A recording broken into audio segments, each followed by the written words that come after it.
मनुष्य की सबसे बड़ी दुर्बलता क्या होती है? सोचिए। धन, प्रेम, अहंकार।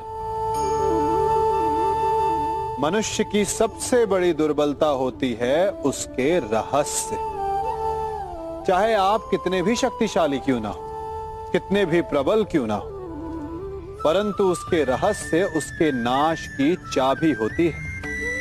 इसलिए यदि प्रबल रहना है, शक्तिशाली रहना है, समर्थ रहना है, तो अपने रहस्य को किसी को भी ना बताएं, ना मित्र को और ना ही शत्रु को, क्योंकि समय पड़ने पर कब कौन शत्रु हो जाए ऐसा कहना संभव नहीं। विभीषण को रावण के अमृत कुंड का ज्ञात था, इसीलिए प्रभु श्री राम रावण का वध करने में सफल हो सके।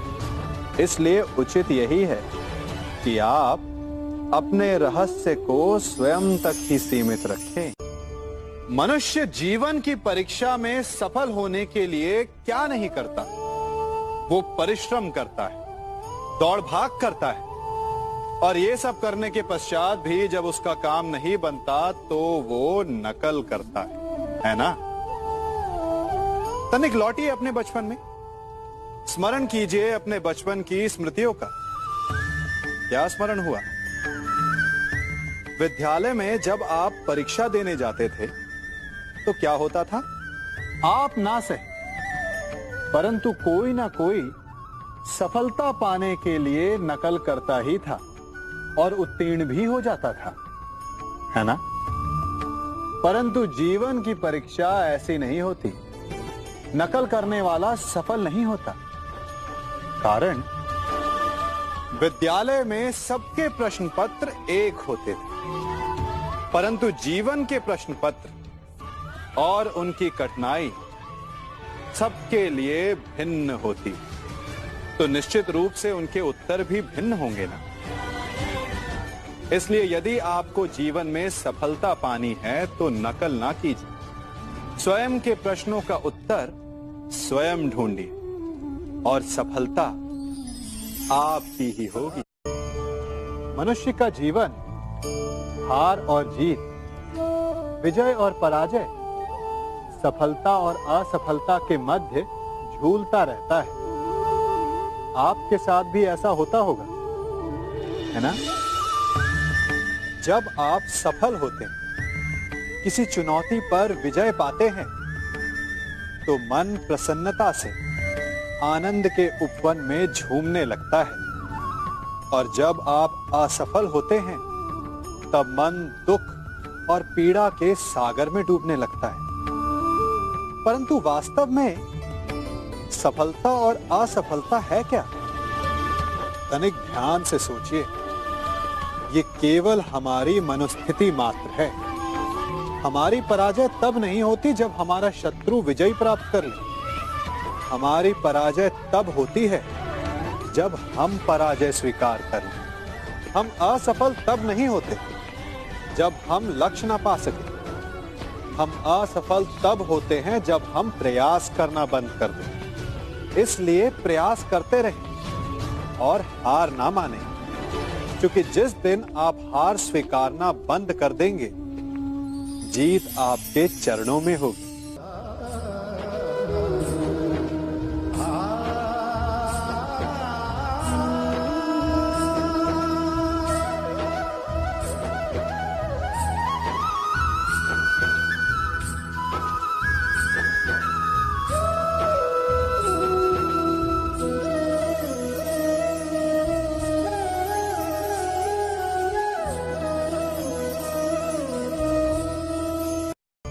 आप सबने बरगद के वृक्ष को तो देखा ही होगा।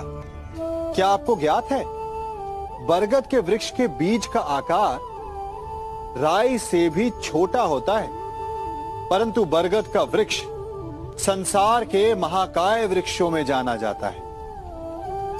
जब उसका जन्म होता है तब उसमें वो जटाएं, वो शाखाएं नहीं होती, परंतु जैसे जैसे उसका विस्तार होता है, जैसे जैसे वो अधिक शाखाओं का भार उठाता है, अधिक पत्तियों का सृजन करता है, वैसे वैसे उसकी शाखाएं जटाएं बनकर जड़ तक पहुंचती है और इस वृक्ष को सहारा देती है। ये जीवन का बहुत महत्वपूर्ण पथ है। बिना लोभ लालच शुभ कार्य करें, अन्य लोगों की सहायता करें। धीरे धीरे आपने जिनकी सहायता की वो आपके सहायक बनते जाएंगे, आपकी जड़ों को और बलशाली बनाएंगे, आयु मान और आकार बढ़ाएंगे। सहजीवन, सहायता और निष्काम कर्म आपको मृत्यु के पश्चात भी मरने नहीं देगा, आपको अमर रखेगा। हमारा शरीर प्रकृति का एक महान आविष्कार है। इससे जटिल संरचना संसार में और कोई नहीं। हमारा शरीर जितना जटिल है, यदि इसे ठीक से जाना जाए तो इससे अधिक सरल ज्ञान देने वाला और कोई नहीं। हमारे शरीर में पंच इंद्रियां होती हैं जो हमें भाव, गुण और वस्तुओं का बोध कराती हैं। हमारे पास आंखें हैं, नाक है, स्पर्श के लिए त्वचा है, कान है और जीभा है। सबका भिन्न भिन्न कार्य है। आंखों से देखना, कानों से सुनना, नथनों से श्वास लेना, त्वचा से स्पर्श करना और जीभा से स्वाद लेना। परंतु क्या आपने कभी सोचा कि प्रकृति ने हमें 2 आंखें दी, 2 नथने दी, 2 कान दी, स्पर्श के लिए ये पूरा शरीर दिया, परंतु जीभा केवल 1 दी? ऐसा क्यों? क्योंकि प्रकृति चाहती है कि हम देखें अधिक, सुने अधिक और ज्ञान अधिक अर्जित करें, बोले कम। क्योंकि अधिक वाचाल नाश को निमंत्रण देता है। स्मरण रखिएगा।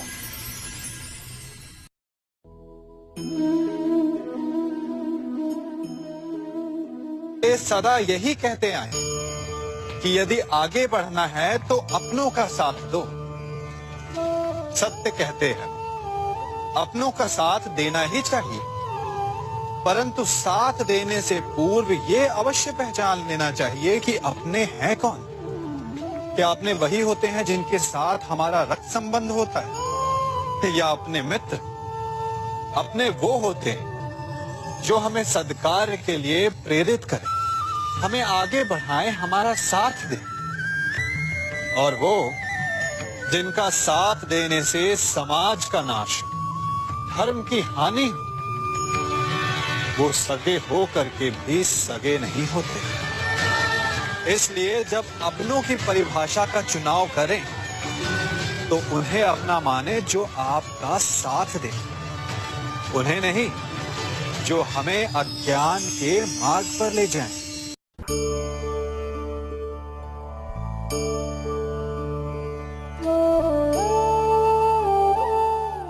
आप जिनसे प्रेम करते हैं सदा उनके समीप रहना चाहते हैं, नहीं चाहते कि कभी अपनों से दूर होना पड़े, बिछड़ना पड़े। परंतु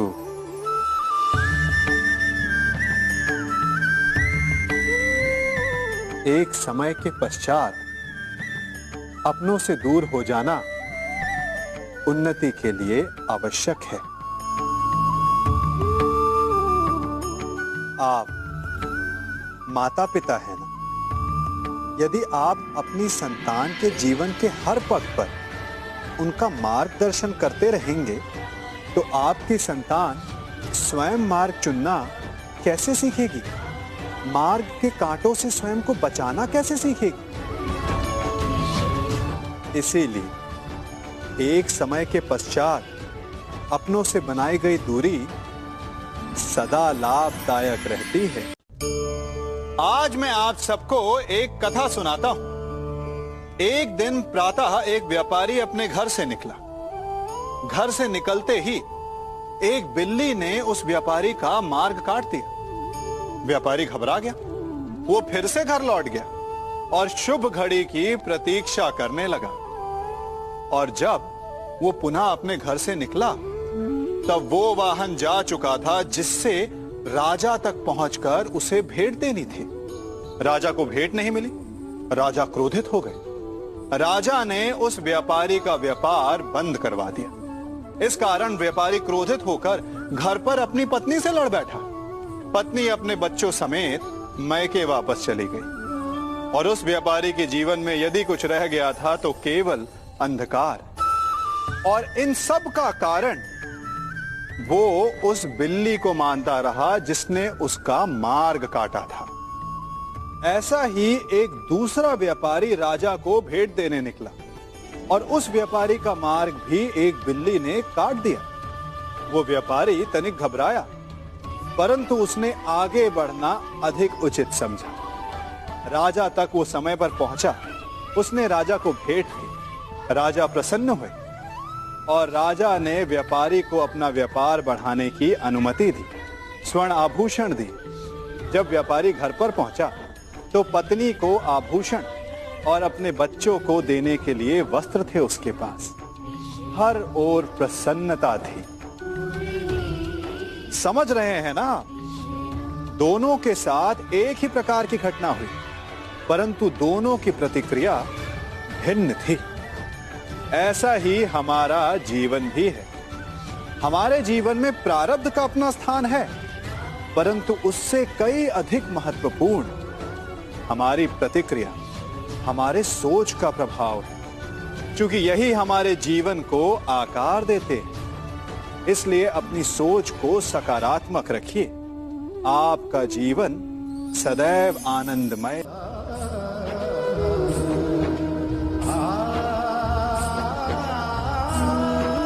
हम सभी अपने जीवन में कोई ना कोई कार्य करते हैं। कार्य करते हैं तो थकान की अनुभूति होती है, और यदि थकान ना उतरे तो कार्य करने का मन नहीं करता। हम आशा करते हैं कि कदाचित एक दिन में 24 के स्थान पर 26 घंटे होते तो आराम करने के लिए हमें और अधिक समय मिल जाता। हमें ऐसा अनुभव होता है कि हम बहुत अधिक कार्य कर रहे हैं, है ना? परंतु क्या आपने कभी सोचा है कि जो लोग संसार में सफल हैं, उनके पास भी सफल होने के लिए दिन में केवल 24 घंटे थे? तो फिर वो सफल क्यों है? इसका एक छोटा सा रहस्य है। वो कार्य चुनते हैं जो उन्हें प्रिय है, जिसे करने में उन्हें आनंद आता है। उन्हें लगता ही नहीं कि वो कार्य कर रहे हैं, उन्हें लगता है कि वो प्रतिपल आनंद मना रहे हैं। और जब आप आनंद मनाते हैं तो थकान कैसी? इसलिए यदि आप जीवन में कोई भी कार्य करें तो वो आपके मन को भाना चाहिए, या जो कार्य आप कर रहे हैं उसे अपने मन को भा देने दो। सफलता आपको मिलेगी। कभी सोचा है हमारा जीवन भी उस रेत की घड़ी की भांति है? जो रेत नीचे गिर चुकी है वो हमारा अतीत है। जो अब भी ऊपर है वो हमारा आने वाला भविष्य है। और वर्तमान ये संकुचित स्थल है जहां से धीरे धीरे करके रेत गिर रही है। अर्थात हमारे पास जीने के लिए यही एक क्षण है। उसका उपयोग कैसे करना है ये हम पर निर्भर करता है। जो बीत गया उसका दुख मनाना है, या जो भविष्य में होने वाला है उसकी प्रतीक्षा में क्रोध करना है। सब कुछ करने के लिए यही एक क्षण है। प्रसन्न रहना है तो उसके लिए भी यही एक पल है। प्रतीक्षा करते रहोगे तो ये पल भी भूतकाल में बदल जाएगा। इसलिए आनंद के लिए, परोपकार के लिए प्रतीक्षा ना कीजिए। आपके पास जो पल है उनका भरपूर सदुपयोग कीजिए, क्योंकि इस घड़ी को पलटकर आप फिर से समय अवश्य गिन सकते हैं, परंतु अपना बीता हुआ समय आप वापस नहीं लौटा पाएंगे।